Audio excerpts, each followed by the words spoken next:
ഉപരാഷ്ട്രപതി ജഗദീപ് ധൻഖറിന്റെ തിരോധാനം രാജ്യത്ത് വലിയ ചർച്ചയാവുകയാണ്. രാജിവെച്ചതിന് പിന്നാലെ ഇനി വിശ്രമ ജീവിതം നയിക്കുമെന്ന് അറിയിച്ച ധൻഖറിനെ കുറിച്ച് പിന്നീട് വലിയ വിവരമൊന്നും ലഭിക്കുന്നില്ല എന്നാണ് വാസ്തവം. വലിയ ആശങ്കയാണ് ഇക്കാര്യത്തിൽ ഉണ്ടായിരിക്കുന്നത്. ജഗദീപ് ധൻഖറിനെ കുറിച്ച് വിവരങ്ങൾ അറിയണമെന്നാവശ്യപ്പെട്ട് ആഭ്യന്തരമന്ത്രി അമിത്ഷായ്ക്ക് കത്ത് നൽകിയിരിക്കുകയാണ് ശിവസേന താക്കറെ വിഭാഗം MP സഞ്ജയ് റാവത്ത്.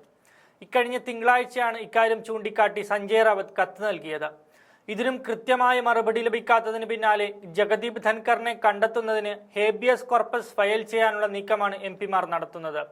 സുപ്രീം കോടതിയുടെ വാതിലിൽ മുട്ടും മുമ്പ് അമിത്ഷായിൽ നിന്ന് വിവരം തേടാമെന്ന് കരുതി. എന്റെ വികാരം താങ്കൾ മനസ്സിലാക്കുമെന്നും ധൻഖറിന്റെ സുരക്ഷ, ആരോഗ്യം എന്നിവയെപ്പറ്റി കൃത്യമായ വിവരം നൽകുമെന്നും പ്രതീക്ഷിക്കുന്നുവെന്നും ശിവസേന നേതാവ് അമിത്ഷായ്ക്ക് അയച്ച കത്തിൽ പറഞ്ഞിരുന്നു. കഴിഞ്ഞ ആഴ്ച ശിവസേന നേതാവ് ഉദ്ധവ് താക്കറെയും സമാനമായ ആശങ്ക പങ്കുവച്ചിരുന്നു. അതിനുശേഷം ഒരാഴ്ച പിന്നിട്ടിട്ടും വിവരമൊന്നും ലഭിക്കാത്ത സാഹചര്യത്തിലാണ് അമിത്ഷായ്ക്ക് കത്തയച്ചതെന്ന് ശിവസേന MP പറഞ്ഞു. ഇക്കഴിഞ്ഞ ജൂലൈ 21-നാണ് ജഗദീപ് ധൻഖർ ഉപരാഷ്ട്രപതി സ്ഥാനം രാജിവെച്ചത്. പാർലമെന്റിന്റെ വർഷകാല സമ്മേളനം പുരോഗമിച്ചുകൊണ്ടിരിക്കെ രാജ്യസഭാ അധ്യക്ഷൻ കൂടിയായ ധൻഖർ ചുമതല ഒഴിഞ്ഞത് വലിയ ചർച്ചകൾക്ക് കാരണമായിരുന്നു. നമ്മുടെ മുൻ ഉപരാഷ്ട്രപതി എവിടെയാണെന്നതിനെപ്പറ്റി ഒരു വിവരവുമില്ല. എവിടെയാണ് അദ്ദേഹം ഇപ്പോഴുള്ളത്? അദ്ദേഹത്തിന്റെ ആരോഗ്യസ്ഥിതി എങ്ങനെയുണ്ട്? ഇക്കാര്യങ്ങളിൽ ഒരു വ്യക്തതയുമില്ല.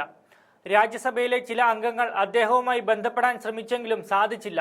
റാവത്ത് അമിത്ഷായ്ക്ക് അയച്ച കത്തിലാണ് ഇങ്ങനെ പറയുന്നത്. ശിവസേന ഉദ്ധവ് വിഭാഗം സഞ്ജയ് റാവത്തിന്റെ കത്ത് X-ൽ പങ്കുവച്ചിട്ടുണ്ട്. ധൻഖർ വീട്ടുതടങ്കലിലാണെന്നും സുരക്ഷിതനല്ലെന്നുമാണ് ഡൽഹിയിൽ പ്രചരിക്കുന്നത് എന്ന് റാവത്ത് പറയുന്നു. ധൻഖറിന്റെ അഭാവം വലിയ രീതിയിൽ വാർത്തയാകുമ്പോഴും കേന്ദ്ര സർക്കാർ മൗനം തുടരുകയാണ്. ഇങ്ങനെ ഒരു കത്ത് കിട്ടിയെന്നും ധൻഖർ സുരക്ഷിതനാണെന്നും അറിയാനുള്ള ആകാംക്ഷയിലാണ് രാജ്യത്തെ ജനങ്ങൾ. അത് ദൂരീകരിക്കുന്നതിനുള്ള ഉത്തരവാദിത്തം കേന്ദ്ര സർക്കാരിനുണ്ട്. എന്നിട്ടും കണ്ണടയ്ക്കുന്ന സമീപനം തുടരുന്ന സാഹചര്യത്തിലാണ് ഹേബിയസ് കോർപ്പസുമായി ചില MP-മാർ സുപ്രീം കോടതിയെ സമീപിക്കുന്നത്. ഹൈക്കോടതി ജഡ്ജിയെ ഇംപീച്ച് ചെയ്യാനുള്ള നീക്കത്തിൽ പ്രതിപക്ഷ പാർട്ടികൾക്കൊപ്പം നിന്നതുകൊണ്ട് BJP-യിൽ നിന്ന് കടുത്ത എതിർപ്പ് ധൻഖറിനുണ്ടായിരുന്നു. ഇതിനു പിന്നാലെ കേന്ദ്ര സർക്കാർ സമ്മർദ്ദം ശക്തമാക്കിയതോടെ മറ്റ് പോംവഴികൾ അടയുകയായിരുന്നു. ഇതോടെയാണ് ധൻഖർ രാജിവെച്ചത്. പിന്നാലെ BJP-ക്കെതിരെ ധൻഖർ സംസാരിക്കുമെന്ന രീതിയിൽ ശ്രുതി പടർന്നെങ്കിലും രാജിവെച്ച ധൻഖർ പൊടുന്നനെ അപ്രത്യക്ഷനാവുകയായിരുന്നു.